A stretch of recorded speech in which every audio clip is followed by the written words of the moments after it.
Thank you everyone who joined this webinar session. Before I get started, I wish to begin with an introduction on SleepASAP and the guest speakers who have joined us today.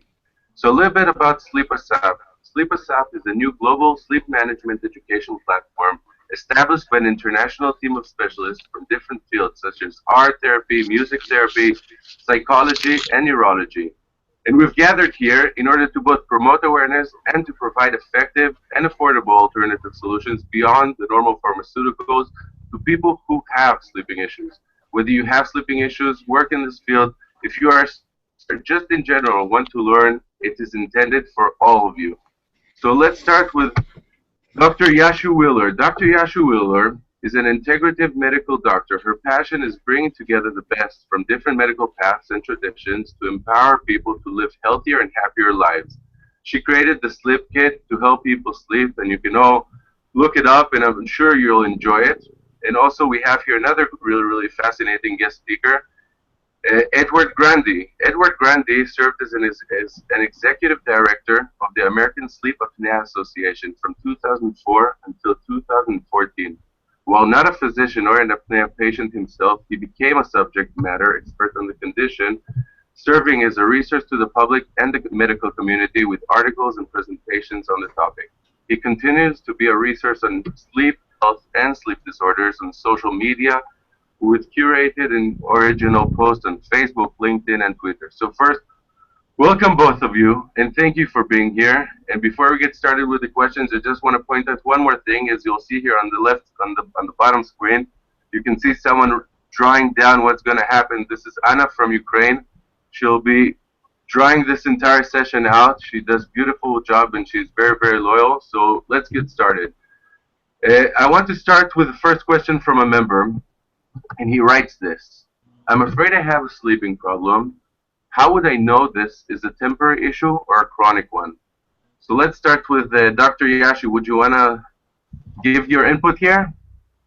Um, so first of all, I need to know a little bit more about the problem. How long has this problem been going on? And have they had sleeping problems before? You know, have they at any time slept well? So I'd need to know a lot more than that's difficult to answer that question just based on that one question. So, I mean, I can understand what somebody says, what somebody's asking. I've got a sleeping problem. How do I know that it's ever going to get better? And what I would say is, if anyone has a sleeping problem, get help. Because if you get help, if you have a problem and you can't deal with it yourself, it's time to get help. And when you get help, then you can actually find a way of dealing with it and resolving it. And so I would say to whoever that is, please get help. Okay, and Edward, do you want to also answer this as a sleep educator yourself? Well, my suggestion, I completely agree with Dr. Wheeler. My suggestion would be, assuming that this is something that's just starting, a useful tool would be to keep a sleep diary for a period of time. And this sleep diary would record what time you go to bed at night, what time you wake up in the morning, whether you have awakenings during the course of the night. And using this sleep diary, or you could maybe use an app. They have many apps now that are available for the smartphone to record this information. With this recorded information, you could take that to a specialist who would be able to help you discern whether the sleeping problems may have to do more with sleep hygiene as opposed to having a problem like insomnia or sleep apnea or restless leg. But absolutely, if somebody recognizes that they have that they're having a problem because they wake up not feeling refreshed, then they do need to consult a healthcare practitioner familiar with sleep issues. Okay, that's nice. It's actually very connecting to what I know is Yashu Wheeler's philosophy, that there's a trigger of a red light that we should all be aware of. And like you're saying, as soon as there's a red light, Edward, you're saying, write a diary, start writing it down and record it and follow on it. And don't let this red light just stay there and live with it, but monitor it and try to actually give it the right attention that it deserves. Yeah, yeah. Can I say something more about that red light? And I think that when somebody has a sleeping problem, and by the sound of the question, it sounds as though this person hasn't had a sleeping problem before. Otherwise, they wouldn't be asking it in that way. But it is like a red light that comes on in the car, and the red light comes on in the car to tell you to stop, to look at the problem. And I think so many people, when they get a sleeping problem, what they want to do is they want to get it fixed as soon as possible. They want to take a pill that will sort it out so they don't have to deal with it, because it's so frustrating when you have, night after night, even for 2 or 3 nights. By the time after 2 or 3 nights, the last thing you want to do is to actually try and go and sort it out. You just want it fixed. And what I'm saying and what we're saying is, see it as something that needs your attention. And I think a sleep diary is a fantastic idea. And sometimes it can be as simple as that you're going through a stressful period of time in your life. And so, you might want to listen to my story time, which is free on iTunes. But, it really is about finding out what the cause is, why you're having a sleep problem. Okay, great. Yeah. This is sorry, Edward, you want to say something? Just I want to emphasize that that using sleeping pills is not a solution, a long-term solution. It may be a short-term solution for a problem that may be due to stress or jet lag, something like that. But you really want to try and get to the root of the problem that's keeping you from being able to get a good night's sleep. Right. So this is something we're going to touch up in a bit with another one of our questions. So I'll go ahead into my second question here that we've got from one of our members.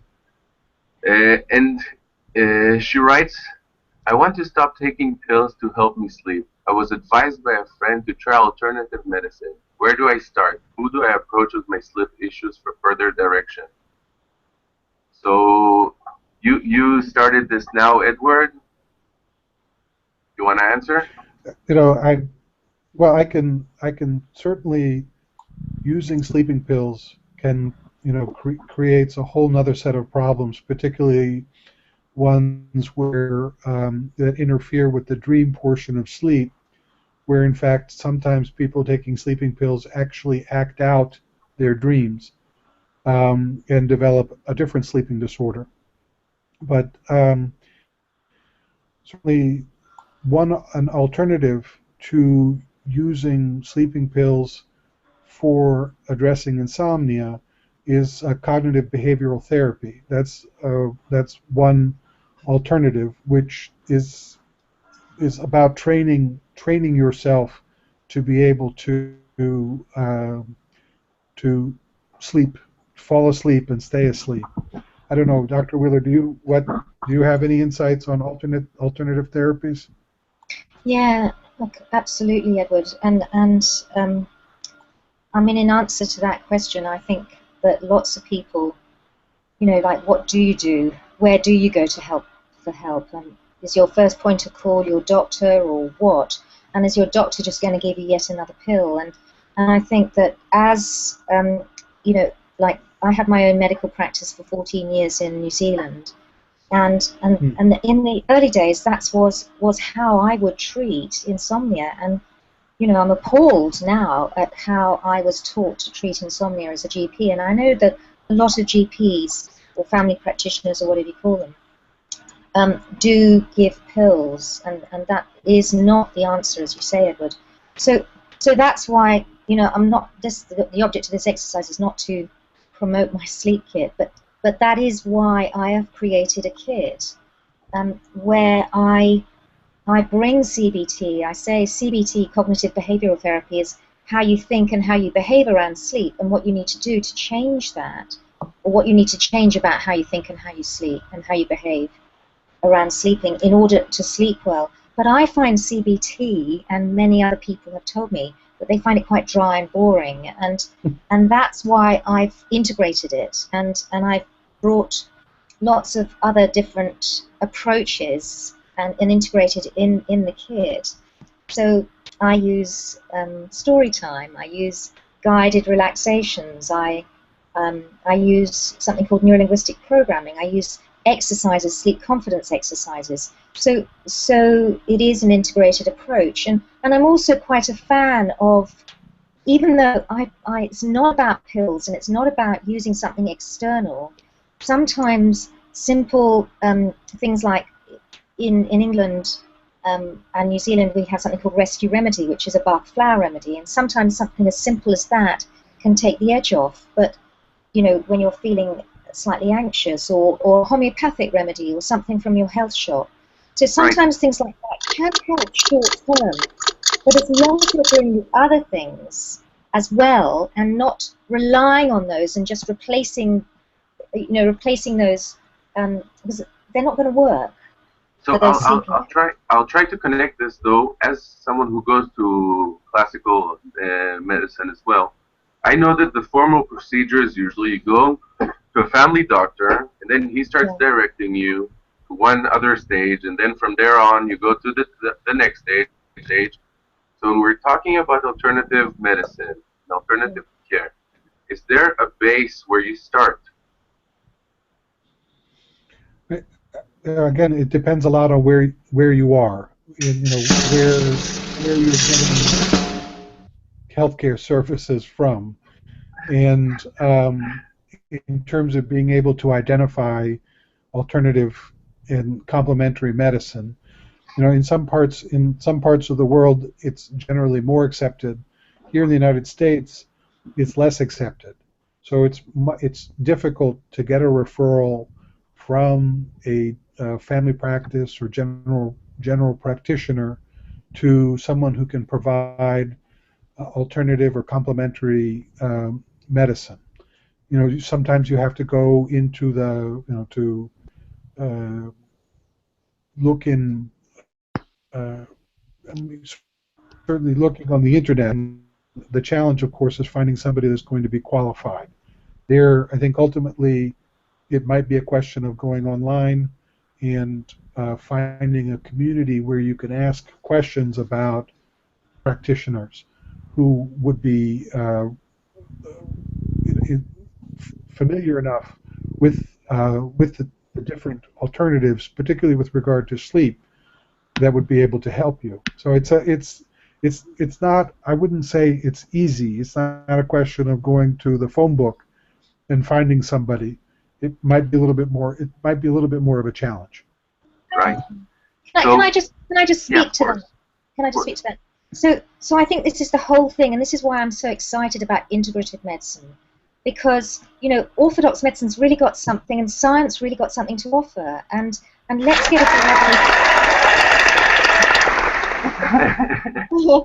get a diagnosis first. And I think that's the thing. If someone comes to me and they say they've got a sleep problem, I want to ask them a few questions to find out what that sleep problem is about. And then once I know what that sleep problem is about, then I can direct them. So it's no point going to an alternative therapist if they're going to do, you know, they might be like a craniosacral therapist, or they still need to make a diagnosis. And I think you need to go to somebody who understands about sleep and who's got the whole picture, and then they can make the diagnosis. So let me give you some examples. So say somebody comes to me, and the reason is that they've just gone through a very stressful period in their life, and you know, they've had a stressful period and they've started drinking alcohol at night. And the stress is gone, but they're still drinking the alcohol at night, and it's the alcohol, which we all think alcohol is a relaxant, but after a couple of hours it's a stimulant. And then I discover, well, actually, let's cut the alcohol and give them some relaxation exercises to do instead, or they can go to a yoga class or something like that. And then they find out it's the alcohol that's causing the problem. So what I'm saying is there's a myriad of of problems that can cause sleep problems. So it's not about, it's about going to somebody and getting a diagnosis, and the first thing is the diagnosis, and then you can decide who you're going to go to. So if somebody comes to me and they're just really, really stressed out, I might say that the best thing for them is to go to a counsellor to deal with the stress, um, or go for a massage or something, or exercise. So it's different for everyone, and I think that's the whole thing about looking at sleep from an integrated approach. It's Yes. not an alternative approach, it's not an orthodox approach. Let's work together, let's bring the best of all worlds to the table. Okay, Yep. so you actually started touching a very symptom that we know that causes sleep deprivation. That is stress. And you also just answered one of the members that I was gonna ask their question, who wrote this. Who can tell me if stress is the cause or the result of my sleep problem? So I think it's pretty much what you just said.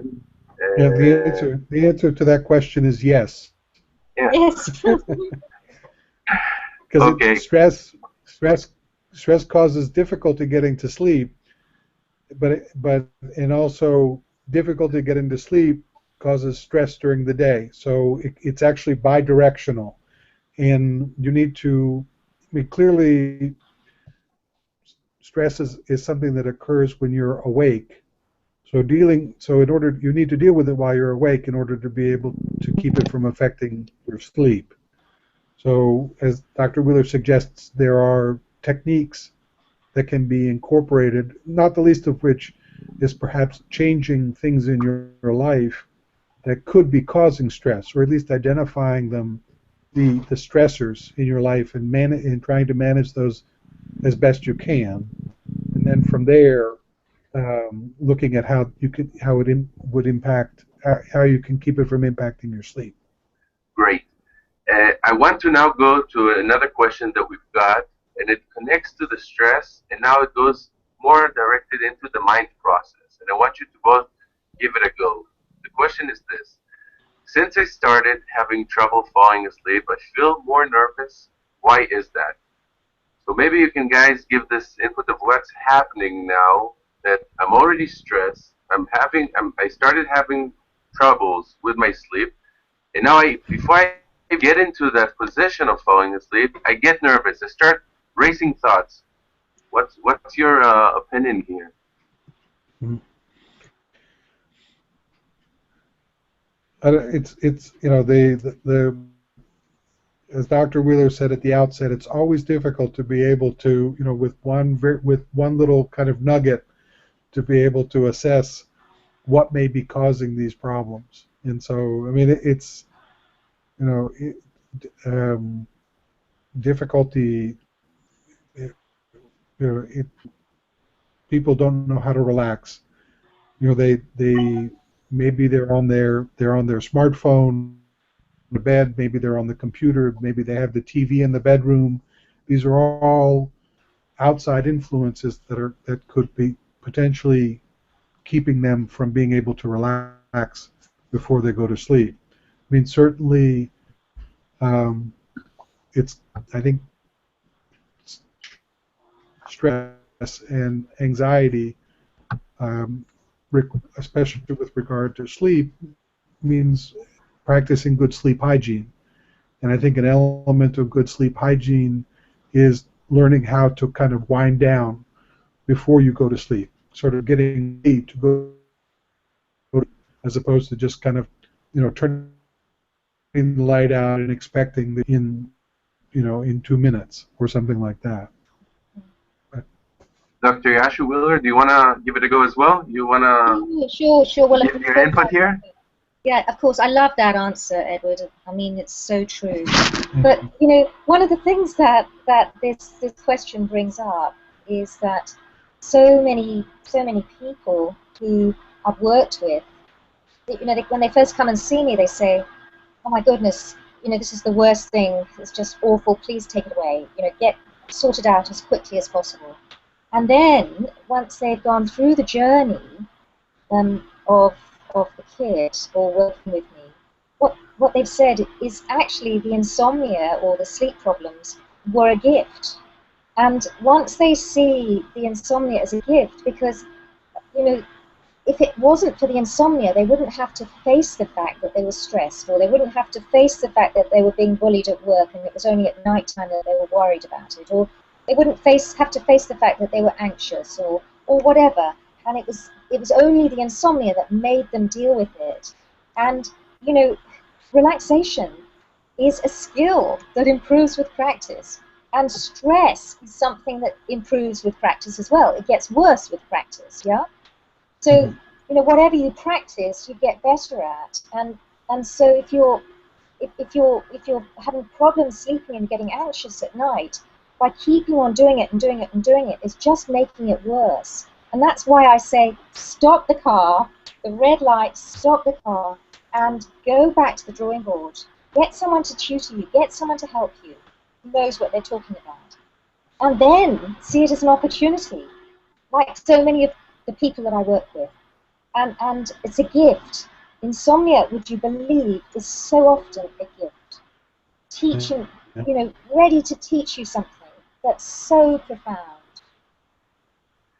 Great. So I want to take now this alternative care that we're speaking about so much, and I want to give you a member now. I want to speak about a member who's now contemplating using pills. And this member asked us, can you tell me what are the advantages and the disadvantages of taking sleep medications?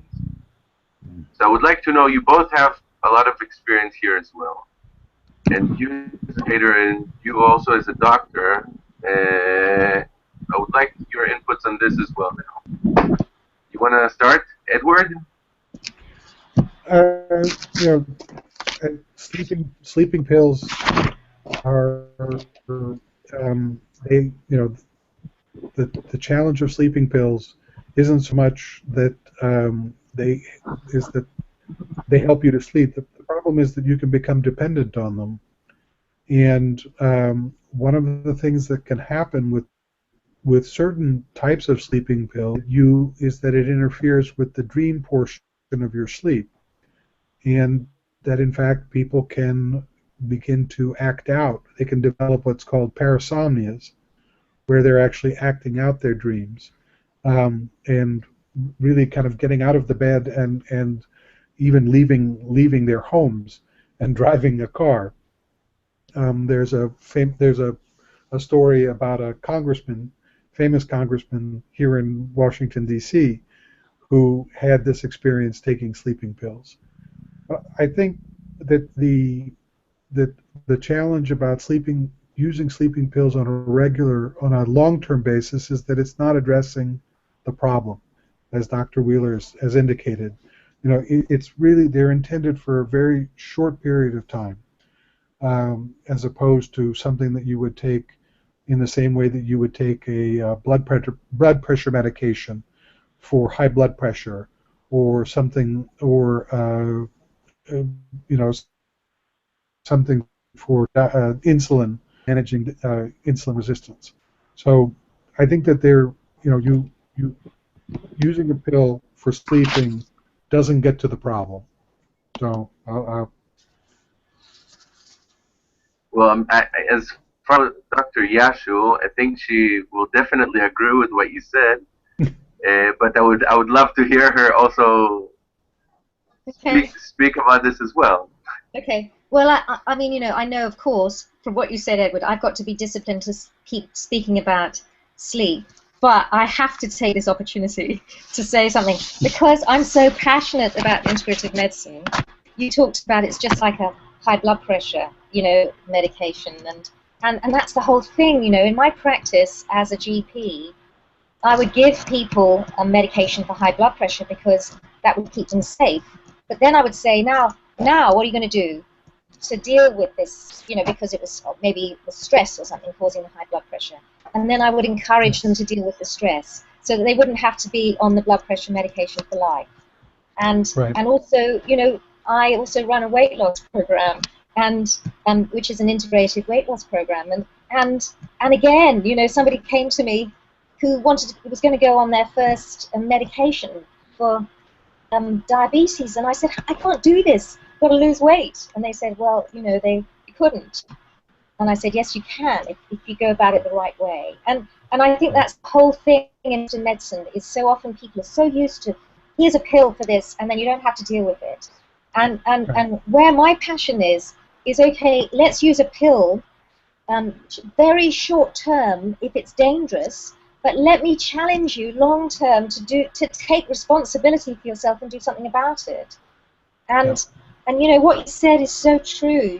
Kind of there was that, I forget the medication that was all that problem in the States, of that senator getting up and whatever it was called. But you know what I mean? Yeah. The thing is, this, I think this is the whole crux of the matter, because what happens is a sleeping tablet works for somebody short term, and it works for it might work. Yeah, it doesn't work. I've tried them and they haven't worked at all, but it might work for somebody short term for a week. Yeah, and then they're just getting back into a good sleeping pattern, and then it doesn't work, and then they think, oh my goodness, and then they try it again, and they try it again, and it doesn't work, and then they look for another sleeping pill, and that might work for 3 nights, and then it doesn't work, and then they look for another sleeping pill, and they look for another, and they keep on this desperate task of looking for other sleeping pills because the first one worked for a week. And I think that's the whole thing. Once people really understand that sleeping pills might work for a night or 2 or 3 or 4, but they're not designed to work long term. Right. So, once you get that, it's this quick fix only lasts short term if it's going to work at all.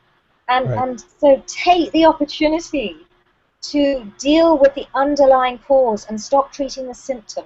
The insomnia is the symptom of the underlying problem.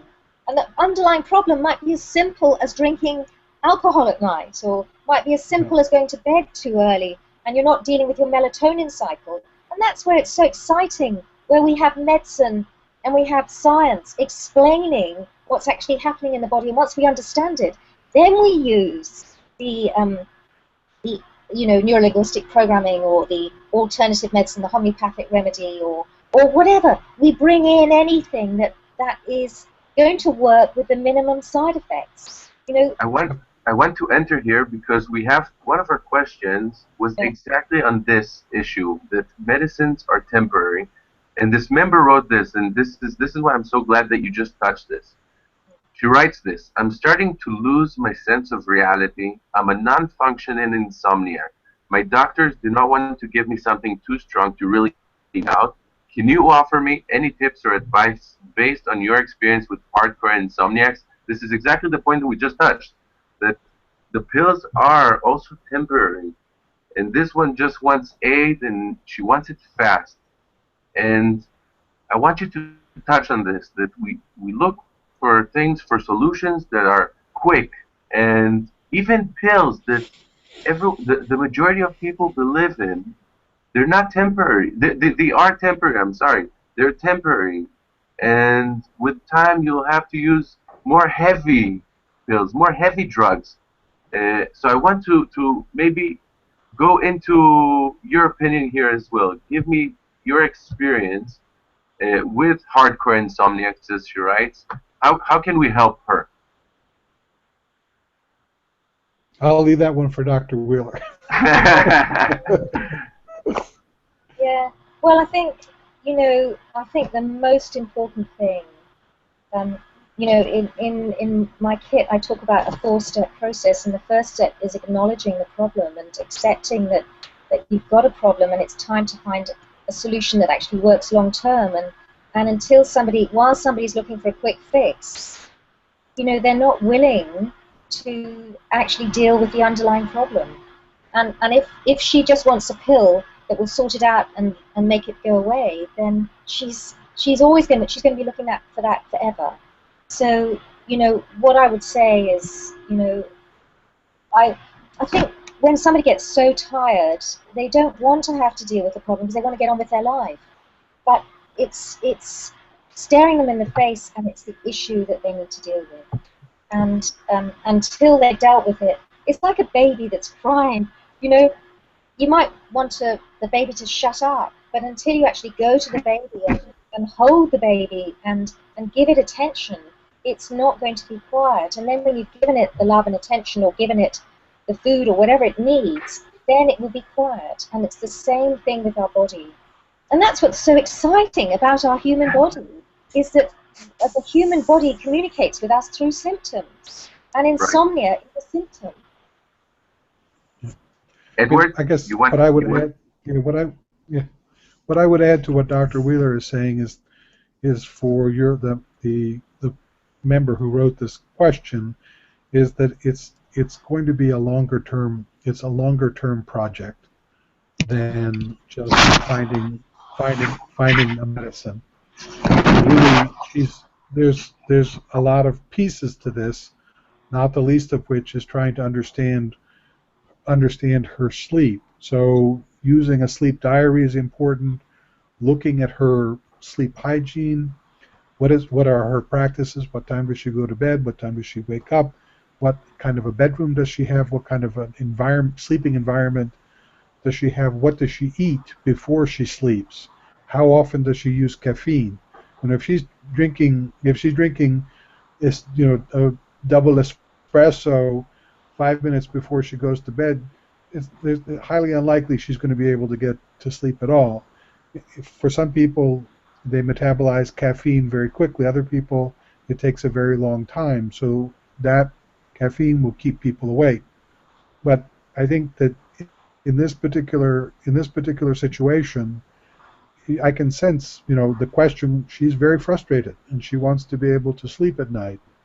I think what she needs to do is she can't. I don't think it's going to be a general practice physician who's going to be able to solve her problem. She's going to need to work with someone like Dr. Wheeler, who's going to be able to take her on this journey. Again, recognizing that there is a problem, and then through the various steps to where the problem will be resolved. It's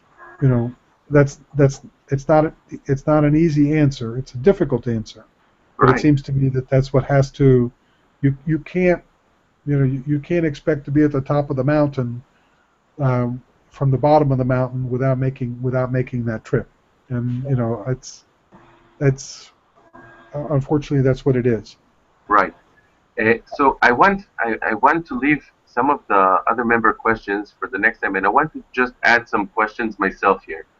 I recently read a very, very interesting blog by Dr. Nahum Kowalski, who's also the normal moderator here, and he said something I believe we can all agree with. Doctors and the public tend to see classical medicine and alternative medicine as a dichotomy. You're either in one group or the other one. I want to ask you, I'll start with Dr. Yashu, how can we overcome this barrier? How can we integrate what is referred to today as alternative medicine into the toolkit? We like the toolkit as well. How can we put this into the toolkit and not leave it as a last resort, as it normally is for medical doctors? Yeah, it's a change in the whole mindset. I mean, it's huge. And how do we open up though? Speaking I think like so. See, I'm not really into that word alternative medicine. I'm much more into integrative medicine, because I want the best of all worlds, and I think more and more. I mean, I know in New Zealand, less so in England actually, but because of the NHS, but people are seeking out these types of treatments. People are going to the acupuncturist, they're going to the homeopath, and they're going to the health shop as their first port of call. And as a GP, people would say, "Oh, I've gone to the health shop and I've done this and I've done that and I've done that, and it's not worked, so I've come to you, to see you, as in your medical capacity." So, although most people who came to me knew that they would have an integrated approach, so they'd come to me as a first point. But and I think the change is happening from the public, from the general public. It's not actually happening from the medical world. And I think there's a few of us. I've just been a tutor on a wonderful whole health day at a university a couple of days ago, teaching medical students that there's more to health than pills and surgery, and so it's starting to happen, but it's very, very slow, and I think, you know, like, you know, what you're doing now, what we're doing today, is part of this change. We're saying, let's use science to make a diagnosis, and then let's discover from this great buffet of choice what what the person's going to choose to help them the most on their journey. So, I mean, unfortunately, you know, I meet so many orthodox doctors, and many of them are just so against a lot of what I talk about and think that I'm a weirdo. But then, interestingly enough, when something happens to them, they secretly come to me and say, well, what would you do in this situation? Because I actually don't want to have that. You know, what would you do? And then I go for a walk with them on the beach and make some suggestions. And then they start thinking in a different way, but usually only from their own experience. Edward, do you agree? What's your perspective here? I would love to hear that as well. Thank you. I agree with a lot with Dr. Wheeler. The position my position as the executive director of the American Sleep Apnea Association put me in a very interesting spot to be able to see a lot of what was going on. Frustration on the patient side, and then also to some extent frustration on the physician side as well, here in the United States. And I think one of the challenges in terms of being able to incorporate other therapies into the treatment of disease is that physicians, they're trained as scientists, and as scientists, their assumption is that they are going to want to see evidence of effectiveness. And I think that the notion of a randomized controlled clinical trial, double-blind, with a large set of patients participating in it, is very difficult. And I think that is, as a standard for determining the efficacy of a particular type of treatment, is not entirely fair. It's just what it's doing is you're setting the bar so high that it's going to make it very difficult to be able to make make an assessment about how effective it is. So in a way, what happens is that alternative treatments and integrative practices kind of get lost because they don't meet the requirements of scientific evidence. So it's kind of putting them at a slight disadvantage. But what ends up happening, in fact, as Dr. Wheeler suggested, even the doctors themselves, when they reach a particular point of when they hit the brick wall and they need help, they're going to look for anything that's going to be able to help them. And so, the question is to get them to come out of the closet, as it were, and to admit that an alternative therapy was effective in terms of addressing their particular medical issue. Now, the other thing too is that times are changing, and with any luck, the new physicians coming on board have a much more open mind because they're participating in courses or in reunions with physicians like Dr. Wheeler, who are that the world of treatment is much broader than just a pill or surgery or anything like that. I don't know, does that help? Yes, of course. We're very, very short on time, and I had here two questions I wanted to put in, and I decided on one because connecting to this last point that we touched. In the same article, that Dr. Kowalski, who was also, by the way, a physician, in that same blog that he wrote, he said this. He said, doctors, healthcare workers, and patients all have to realize that we're still far away from having all the answers, even for problems that chronically plague people and make their lives almost unlivable. We all have to keep our egos in check and make sure we're working to find the best individual or combination of treatments that help patients. I want to ask you both here as the last question. How do you see classical medicine and alternative care working together to best help a patient with sleep difficulties? Yeah. So we'll start with Edward because you already got into it. We'll finish off with Dr. Yashu. I just think that uh, it requires the patient to be engaged and to be a little bit aggressive in terms of wanting to get answers to their questions. They can't really be passive and just expect the medical system to address their concerns. They need to be educated. They need to participate in programs like SleepASAP to be able to learn more, to be able to ask the right questions, and to be able to to ask for the treatments that they need. And Dr. Yashu? Well, I think it's all about valuing yourself and valuing yourself. And so did you hear that? I think it's all about valuing yourself and valuing your health. And so often people want to go to the doctor, and in England it's free, just to get a pill and not have to deal with it. Whereas, if you actually have to take the time and you take the responsibility to get to the problem yourself, and the doctor's just there as your guide, as one of the people that you go to for help. And Wow. don't give away your personal responsibility. Take responsibility for your own health, and that's what I would end with. Well, I really, really hope we will come to that future where cooperation will win in the end.